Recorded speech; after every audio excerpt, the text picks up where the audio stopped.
Hello and welcome to the latest episode of The Hex with Armand Kafai, John Arnold, and Daniel Robertson.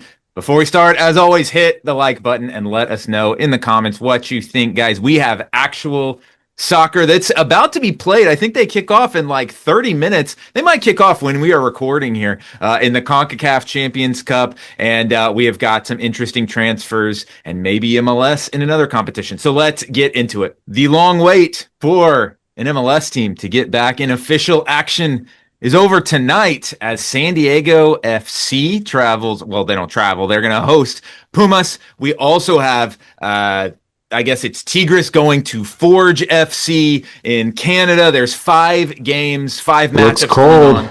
It looks very cold. More matchups and degrees in Hamilton, huh? It's all over the place. We might get into that a little bit. So, John, we'll start off with you. There are 5 matchups on Tuesday and Wednesday this week, and then Tuesday and Wednesday next week. Which of these 5 matchups are you most intrigued with? John, before you start, is this like a national holiday for you? Like, as a CONCACAF guy, like, is this like, oh, hell yeah, we're back kind of thing? I think it always feels like it comes up too fast, and then it like winnows down so much that like you just end up with the power teams, and that's not as fun for me to write about. So I put something out this morning. Behind the scenes, I was at a college basketball game about 6 hours from my house last night with my dad. It was a good experience, but I was like, I got to get something out. So I wish I could have gone even more in depth on the newsletter, but still happy to get the preview out. I think the most intriguing series in this round. That's it. I mean, like it's got to be San Diego Pumas. There's no other answer, right? I'm interested in seeing what you guys have to say, but when you look at I think the fixture congestion is interesting for the Monterrey teams because there's a lot of matches that are happening, but the budget those teams have, even though I think they'll play depth players, they'll rotate. They should still get out of those ties. They just should. America's in a weird transition. Maybe that's where an answer you guys are going for. But I just think when you look at Pumas, the goals that they have, the desire to return to this greatness that they had in San Diego, saying, hey, we had a great expansion season and we're going to do it again, even though we're not going to rely on Chucky Lozano. And to me, it's a bit of a test of the model, right? Yes, San Diego had a really, really impressive season. Yes, we think they're going to do well again in 2026, but it's one thing to be a Western Conference contender in MLS, and another thing to knock Pumas out of this competition and then potentially play Toluca. But I'm getting ahead of myself. I just think that's the best series. They're just not going to play Chucky. Like, he's just done. He's out of plans. All in the books, he's man. done. He's not even going to be on the roster tonight. Like, that's crazy. I mean, when your technical director comes out, when your technical director comes out and says, "Hey, he's not part of plans." Winning? I mean, don't you want to win? Like, to me... I mean, look, from everything we know, it's more likely that Chucky Lozano is playing leg 2 with Pumas than with... I mean, he's not going to. They've got... they've replaced Rubalcaba, who they're selling to New York Red Bulls, but, like, it seems more likely to be playing with a Mexican team in this competition than with San Diego. I honestly have bad CONCACAF journalists. I didn't check if he's on the registry. Because they do have the registered rosters out, so we could answer this question by that. Well, I do think it's interesting, though, just from the mindset of San Diego did nothing really this offseason, very little. Did they need to? And that's going to be the first data point. Right now, it's always tough and this is going to be the next to last CONCACAF tournament that's affected by the calendar switch, where we don't really need to know, right? If they're making these moves. For me, though, guys, we talked about it a little bit, John. As we're recording, we're all in Dallas. It was cold last week, but boy, that 65 degrees today, it hit nice. It's supposed to be in 60s, 70s all week. Up in Hamilton, Ontario, boy, it's not 60 or 70. It is 6-7, and I'm talking Fahrenheit here. well below freezing, well below 0 Celsius. Could be snowing tonight, and we have got Tigres going up there. Let's see. He got his first red card of his career with Tigres last weekend, right? In Liga MX. Is he going to be playing tonight? I guess I didn't look at the lineup before we recorded. It feels like 7 right now. In a couple of hours for kickoff, it's going to feel like 5. Forge does this every year. It's like every team who's going to draw the straw to have to play in Ontario and Ottawa. They did lose to. I'm not saying that they have a chance. They got beat bad by Chivas in 2024. They got beat by Monterrey last year. They don't have a chance. But for me, there's some intrigue, if nothing else, and to see, do we get a snow Classico tonight in Hamilton? And I think if you're Tigres, it could be a night of business decisions, not just because it's real cold, but also like you feel pretty good about winning in El Volcán in a match that I should be at. I don't have my credential for that, but I should be able to give us live reports from that next week. You feel good that you're going to win that if you're Tigres. So if you lose, like who cares? 1-0, or if you draw, scoreless draw in the snow and Genial, man, that's fine. Now, what making a you know he's gonna do if he plays. He'll explode do something. Twitter ads for us. People already know whatever it is. If we're being honest. I mean, I'm looking to Olympia and Club America, to be honest with you guys. Just because the Central American teams always tend to put up a fight, especially when they're at home, and like at least when they're at home. You know, I'm not talking about the return leg or anything like that. And I think Olympia can give Club America a bit of a challenge. But I mean, I don't want to sound cliche and take your answer, John, of San Diego and Pumas, but that's like really the only matchup in these opening round of games that's super fun, super different, like super interesting to see what happens. And Daniel, I will say this: I don't know, like I know the schedule changes, like it's gonna come into effect, but I think they still will be impacted by a schedule change because these guys will still be in like it won't be preseason, but it'll be. Restarting after the break. What I mean is, like, from a transfer perspective, teams are not going to be making big moves in the winter. Right, they'll have made their big moves in the summer. Because I could see San Diego making big moves this summer, and then it's like, well, shoot, we didn't have our players, during CONCACAF. But it'll be interesting to see. Let's see, if anyone has a little bit of a banana skin going into next week. Looking at CONCACAF Champions Cup as a whole, guys, there are obviously the familiar faces are in here. You've got the Seattle Sounders, Inter Miami, Monterrey, Club America, etc. But last year we had the same conversation, and it ended up being Cruz Azul versus Vancouver in the championship. Cruz Azul, not a huge surprise, but still, I don't think anyone would have seen those two finalists. Armand, going into this year, of all the teams, which team do you think needs to win this tournament the most? Who kind of, I don't know if legacy is the right word, but which team has the most on the line going into the Champions Cup this year? It's Miami going all in for this stuff, man. This is all they've talked about is, that we want to go win the CONCACAF Champions. Jorge Mas came out and said that as well. They're opening their new stadium as well this year. Like, all these things are kind of aligning. They won MLS Cup. Now their challenge is the Champions Cup, and that's why they're making these moves. That's why they brought in Bertarame. That's why they brought in Dane St. Clair. All these guys are for the Champions Cup. They could sleepwalk through the MLS season if they want to be honest with you. Like, if they finish the 6th seed, yeah, exactly. If they finish the 6th seed, is anyone really going to care? Like, they have Messi, and they have arguably one of the better teams assembled. But when you get players with experience all around, Mikael's, that was another addition that they had. For me, I mean, it has to be Miami, like, no questions asked. And I think there's also a bigger point when it comes down to Miami wanting kind of this global image, right? Like, they want to be this global club. You have to win the Champions Cup, John, to be considered that. If you want to be in the Club World Cup, you're not going to get gifted that spot. We don't think they're going to get gifted that spot in 2029. I mean, they got gifted that spot already, and now these reports, not to spoil too much of what we're going to talk about in a second, but like there's reports that, if MLS teams are in Libertadores, there'd be one invited team for commercial reasons and one sporting team. We'll talk about that more, but you don't want to be the team that's invited without the sporting reasons. Yeah, exactly. I'm sure it'll be a rotating cast of Nashville, CF Montreal, and the Colorado Rapids.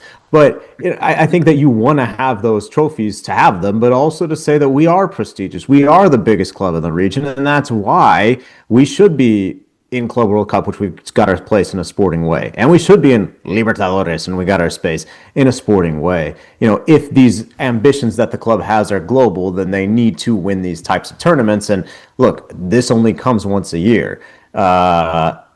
last year they made the semifinals, but I think it was seen as a really failed run because they got bounced by an MLS team at the Final Four stage. The year before that, first time they really had any adversity, they go to Monterrey and they can't get it done. They're a much better team now. They're a way better built team now, but I do think the pressure is on them. The other team that I would call out is Toluca. I think Toluca is the Mexican team under kind of the most pressure.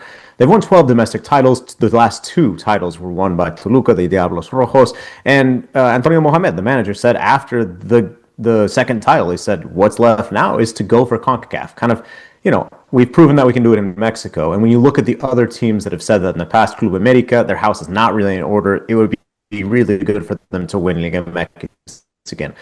Cruz Azul, they won it already. They already got their Club World Cup spot. I think they would rather win Liga MX than the CONCACAF Champions Cup. Other teams would just take any trophy if you can compete. If you're Pumas, you take whatever you can get at this point. But I even with like Cruz Azul, they're playing in Puebla. Well, okay, like it was special to win that trophy in Mexico City, but this year you wouldn't be doing. Toluca, they've tried to get better this offseason. And they brought in Sebastian Cordoba, who didn't have a great game this past week. Alexis Vega might be healthy by the time that Toluca actually kicks off. They've got the first round bye, so they should play in March. It's a tough path, right? They'll play either Pumas or San Diego to start, and then things always get tougher as the tournament goes on. But when you look at what's left for Toluca, a club that's won a dozen Liga MX titles, but only 2 CONCACAF Champions Cups in the history of the tournament, that number would only increase this idea that they are a grande, they are a team that competes with the big boys, and they can kind of be one of Mexico's most important clubs, even though they're not based in Mexico City. Yeah, I mean, you mentioned it, John, though. I have to go with Club America because, and there's a reason why, and that's because, their house is not in order right now. They've looked pretty terrible in Liga MX so far. I think they've only scored in 1 of their 3 games. Their attack is not looking good. There's bad news off the field, as it seems like Alan Saint-Maximin, he's leaving, and his family had horrible racial abuse towards him. Things are not looking good right now. But it's all down to that potential Miami Club America quarterfinal, because they are slated to meet in the quarterfinals. Guys, there's only one Liga MX team besides America in their entire half of that bracket. And it's Tigres, which, again, if they get to a semifinal against Tigres, they're going to like their chances. I don't care what you say, right? So the pressure is on. They haven't won this tournament in 10 years. John, I was going to ask you, by the way, a little bit of trivia here. Do you know who the leading scorer of the Champions Cup the last time they won it in 2016 was? He played for Querétaro. Camilo? Yeah, it was Emmanuel Villa. Emmanuel Villa was the leading scorer.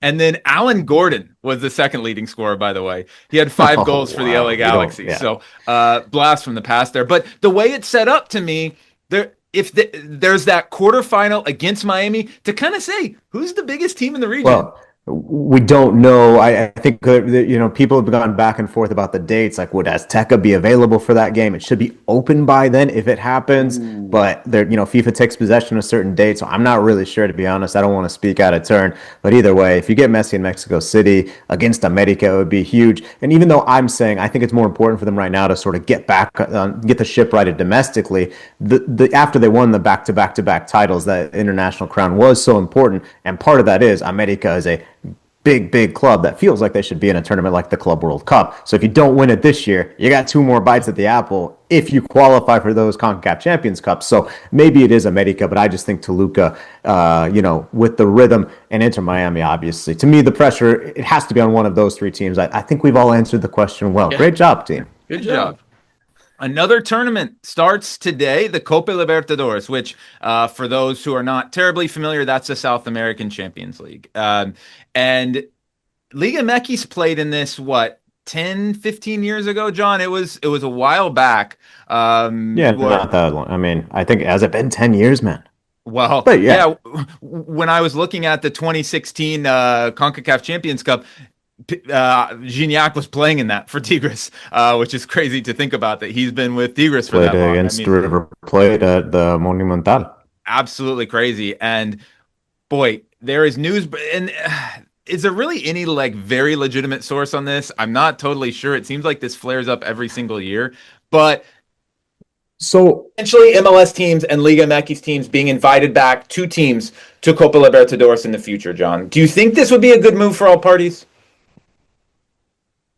Well, you say this always flares up, and when I did the TikTok about it, I did the Ben Affleck smoking and looking exasperated with the bruh sound effect, because I mean, this does happen all the time, but this time there's an actual reason behind it. So I think that in some ways it's time to talk about this. The reason is Jorge Mas said he wants to, and then Alejandro Dominguez, the president of CONMEBOL, and instead of saying, "Oh, that's not going to happen," or he said, "Our arms are open. We're open to it." And so if all of a sudden, he kind of put the ball in CONCACAF's court. And so if all of a sudden these things are in motion, then, you have to think that maybe there are actual discussions about this happening.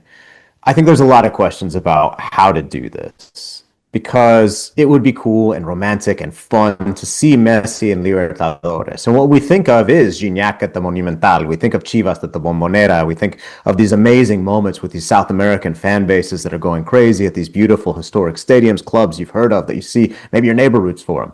That's not all the Libertadores, right? Tonight, I mean, it's a qualifying round, but like tonight, it's the strongest of Bolivia against the Venezuelan team. If you toss the MLS and Mexican teams in at the group stage, you're going to have games like that. So you have to have Miami travel 8 hours, 9 hours one way, and then if there's a return leg in group play, okay, but what if the Whitecaps make it? Right. I think that's a 16-hour trip with a stop in the middle. So I think logistically it's always been difficult. The solution, Arman, is something that I have talked about, that CONCACAF and CONMEBOL announced was going to happen, and then you're going to go in this rant again, huh? Because of the Club World Cup is my assumption.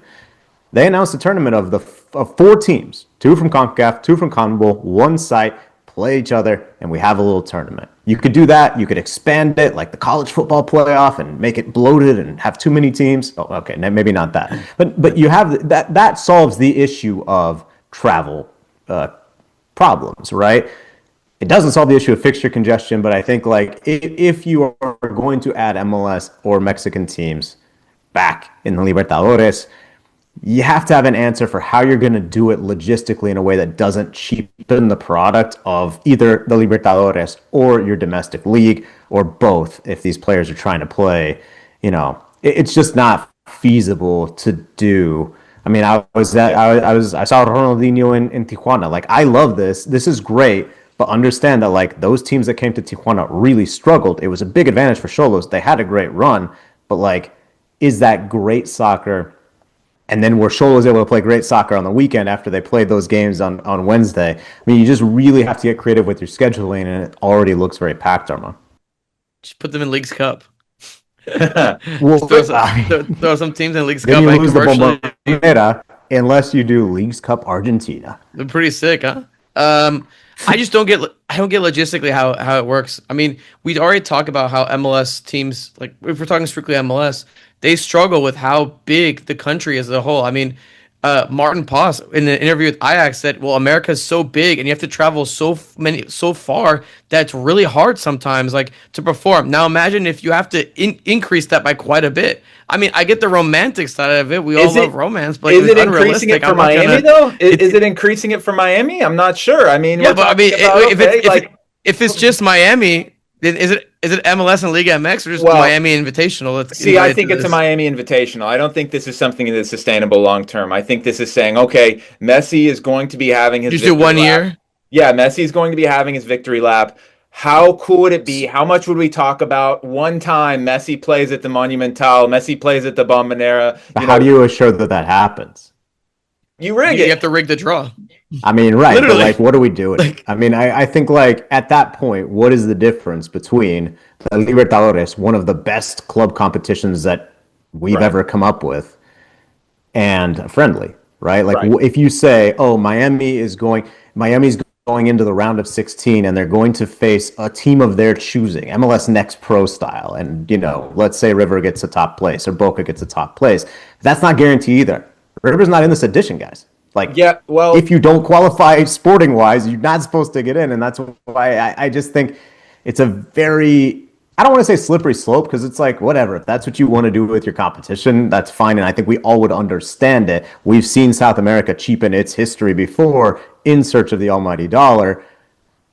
This would be cool. This would be different than that because it's like romantic and fun if Miami is like a regular participant. But I just think, I mean, look, you said, will it be farther from Miami?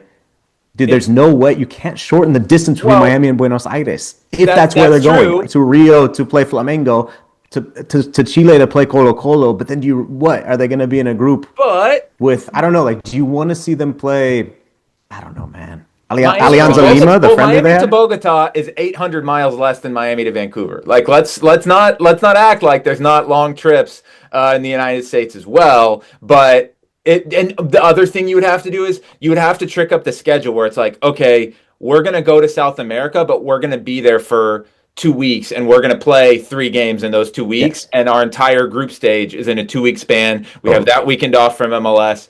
But then the knockout round. Okay, what do you do if they make the knockout round? Are you really going to go to South America 3 times? And if you look at the schedule with it'll work a little bit better when they move to fall spring. But right now, they would be going during the middle of the playoffs, basically, to go to South America for knockout round. It would be fun. Is it realistic? I don't know. News that we potentially saw coming, but still, I think, not a surprise, but still realized the magnitude of it, I think, after it was announced. Obed Vargas, the Seattle Sounders homegrown, originally from Anchorage, Alaska, came through the Sounders Academy, Mexico national team now he's broken into. He said this summer when they played Atletico Madrid in Club World Cup that was his favorite team. And you thought, okay, maybe he was blowing smoke a little bit. Well, he's headed to his favorite team, Armand. He was sold to Atletico. His contract was up at the end of this season. He was sold for, I think, around $3 million. There's lots of layers to this deal that you can look at, from cultural, sporting, financial mechanisms. Many layers to this, but for you, what is the most interesting aspect of this transfer? Well, there was that initial rumor that he was going to be loaned out, right, and like get some experience or something. But it seems like he's going to be fighting for a spot, along those lines, which I think is absolutely awesome. That's what they're saying. Yeah, wow. It's absolutely awesome to see a guy like Obed Vargas, like, again, a guy who is almost, you could consider him not like in the age, but in the amount of games he's played, an MLS vet to a degree. He has plenty of appearances. 20. Yeah, plenty of appearances at 20. His international experiences as well, and for him to break in, from an area, John, that isn't like Alaska isn't a hotbed when it comes to soccer. I'll tell you that. Like, it's not a hotbed in any sense of the word. There's nothing hot about Alaska. Exactly, and to see him now to go compete in La Liga, where we have seen Tony Oloshay and Cucho Hernandez, come and be pretty good, and where he'll join Alex Freeman as well too, who's going to Villarreal. I'm just so interested to see how all these MLS talents, these young MLS talents, really go show out in La Liga. And for Obed Vargas, I mean, he's a midfielder. Like, this is not like it's a very consequential position where you have to, be on your top game. So I'm really interested in that, but I'm also really interested to see the ripple effect of look, we saw Alex Freeman go for $4 million. I think it's too low of a valuation. I think that Obed Vargas is $3 million. Their contract situations make sense, and or whatever the contract situations happened, that caused their valuations to be so much lower.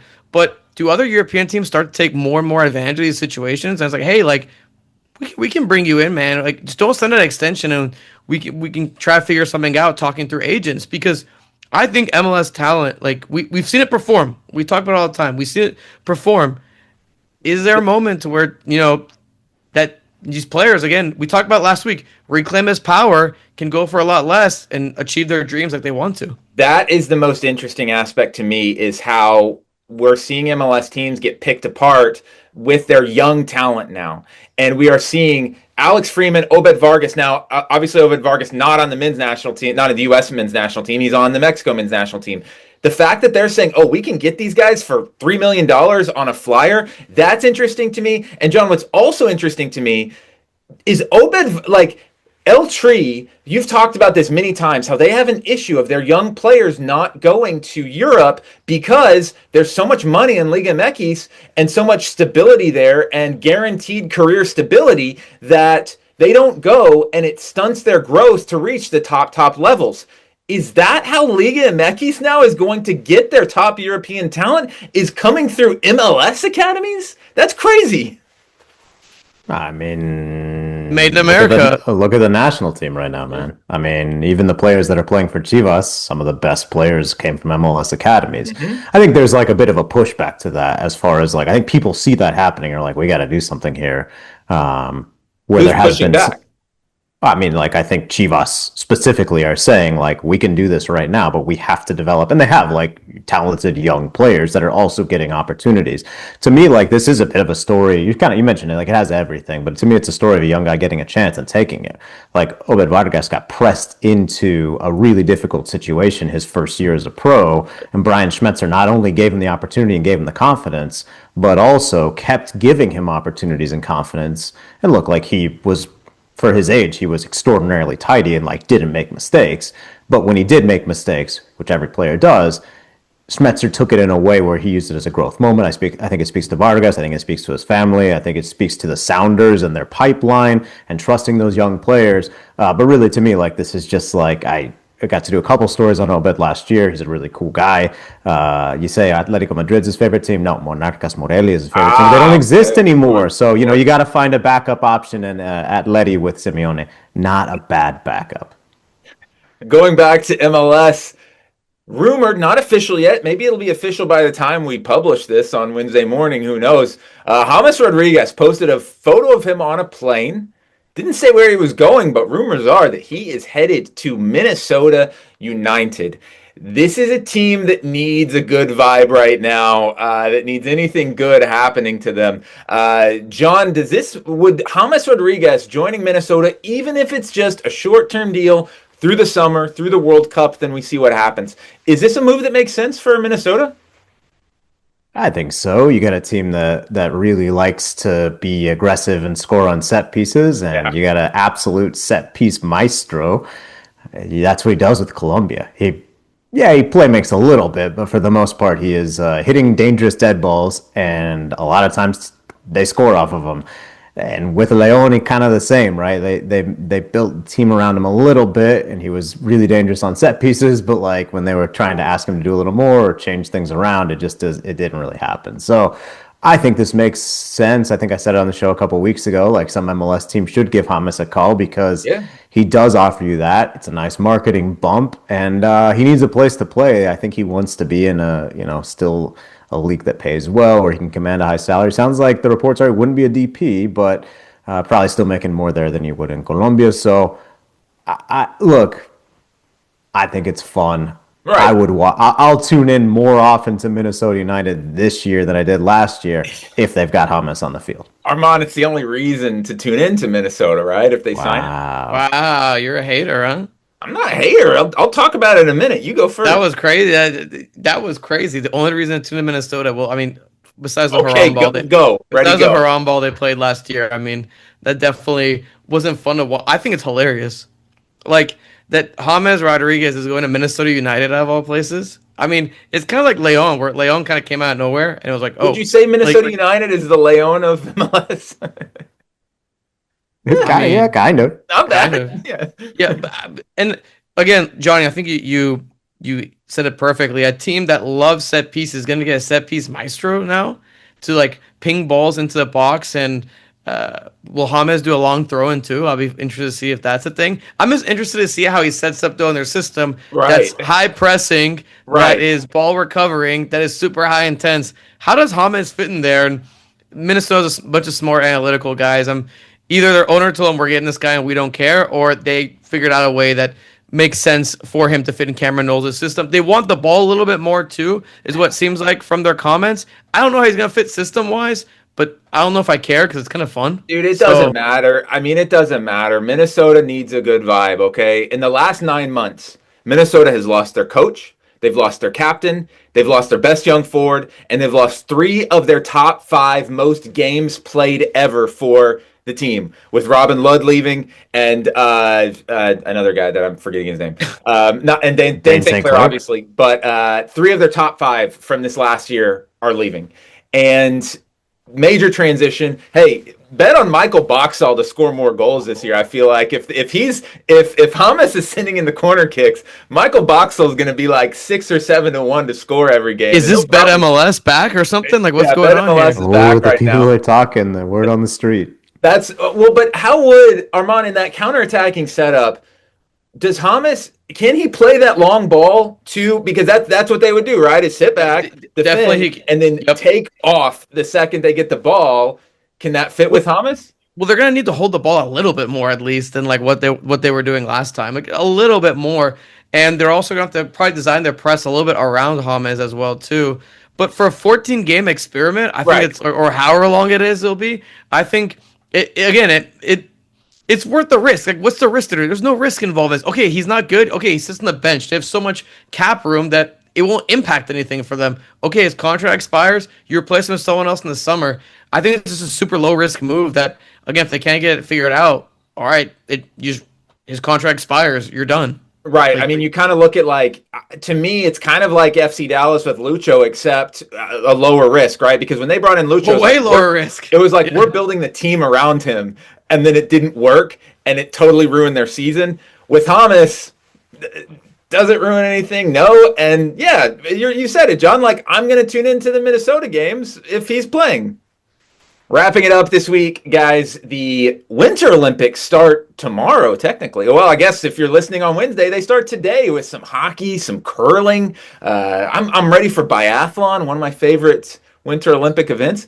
But the Summer Olympics, 2 years away, in Los Angeles. And it was announced today the cities that are going to host the soccer around the country, because you could play everything in LA, but it's tradition that you don't, right? So there's San Jose, San Diego, St. Louis, Columbus, Nashville, New York, and then the final is going to be at the Rose Bowl, which will be just awesome. Like that'll be amazing. So having a little fun here. Armand, let's start with Armand here. You've traveled around to see some soccer in this country. Wow, John, you're upset? Is it? John's upset. Which city is missing from this list that should be hosting Olympic soccer? I want soccer heritage, man. That's like my number one thing. So what city is that? my soccer heritage, put it in Seattle, man. Put a game in Seattle, man. I think it'd be pretty fun. It's close to the West Coast too, so you won't have like as much travel. It's on the West Coast. And exactly. So like it'd be super great. But another city I was thinking of was Louisville. Because like that. Like why not? Like, like it's a good size stadium. Like it's a good place to watch soccer in. Like why not Louisville? I know you're upset, John. I had two there, but like they have women's and men's teams in Louisville. Exactly. Yeah. Like it could work. Why not Louisville? I'll have two, and I hope I don't steal your answer, Daniel. My number one is Salt Lake City. You talk about Olympics. This is Olympic Town, USA, just for the Winter Olympics, but it has a really nice venue. We talk about the regional aspect. Pretty easy to get on a flight or take a bus, I guess. Or is there a bus? I don't think that's easy. I mean, you could charter a bus if you have a team. Okay, all right, fine, flight, whatever. It's accessible, it's beautiful. I think it's a nice place to be, and it's super Olympic-y, just mostly for the winter. Aren't my other Olympic another one soon? Yes, yeah, they've got the future Winter Olympics. And my other one, look, softball's already in Oklahoma City. There's going to be a brand new stadium in Oklahoma City. Why not? Everyone can have a mini athletes village with the soccer players and the softball players. Then you still get the Olympic experience, even though you're in Bricktown. You did well with Salt Lake City. By the way, we didn't compare cities before this. None of us are overlapping. You did well with Salt Lake City. You can't play in Oklahoma City in August. Like, it's going to be 120 degrees, right? We're leaving off the best summer city in North America. Oh, I know where this is going. They're not getting an Olympic games. Sorry, they're not getting a World Cup. They're not getting a World Cup game, shockingly. Chicago, Illinois, guys. Come on. The best summer city in North America. Horrible right now. You could put the Winter Olympics in Chicago probably anytime. It'd be miserable. But the best summer city, Chicago. You could play it at Wrigley. Why not? Or, hey, the Chicago Fire, their new stadium is set to open in 2028, just in time for the Olympics. It's going to be awesome on the south side of Chicago. So I am going to say, guys, how do you leave out Chicago from the Olympics? One of the most multicultural cities in the country, amazing food, amazing culture. I think they dropped the ball a little bit on that one, leaving Chicago out of the Olympics. What's your second city? Frisco, Texas. No. Oh my God, the half open stadium. The renovations should be done by then as well. Right? Yeah. No, it'll be hot. I mean, anything with nice weather, maybe a Portland, like that would be a pretty cool one. Providence. The problem with those Pacific Northwest places is always the surface, which they, right. like there are ways around it, but if you're gonna draft in random stadiums, it's like the Cotton Bowl. Yep.